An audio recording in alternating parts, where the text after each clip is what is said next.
आणखीन एक वैदेही मुंडे म्हणून पेशंटची तिथं परिस्थिती एवढी गंभीर आहे की त्या डिलिव्हरी झालेल्या ताई आहेत, त्यांच्या मुलाला काही हे होतं म्हणून त्याला ॲम्ब्युलन्समध्ये शास्त्रीनगरला नेलं आणि ह्या सिरियस आहेत, अतिशय सिरियस आहेत, म्हणजे अक्षरशः तळमळत आहेत आणि यांना श्वास घेता येत नाही, काय नाही. आणि यांना असं झालं आहे की ॲम्ब्युलन्स हे सकाळपासून सांगतायत, पण ॲम्ब्युलन्स जी गेली आहे तीच ॲम्ब्युलन्स अजून डोंबिवलीवरनं आलेली नाही. इथे 2 ॲम्ब्युलन्स आहेत, पण त्यातली एक ॲम्ब्युलन्स 15 ते 20 दिवस झाले बंद आहे, दुरुस्तीला दिली आहे. 15-20 दिवस कुठले यायला लागतात आणि इमर्जन्सीसाठी तुम्ही हे लोक काय करतात?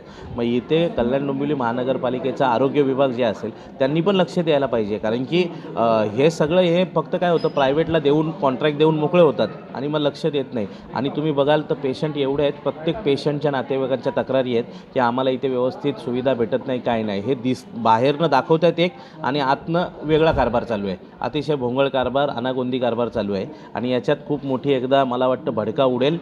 त्याच्यामुळे कृपया आयुक्तांनी याच्यावर जातीने लक्ष दिलं पाहिजे.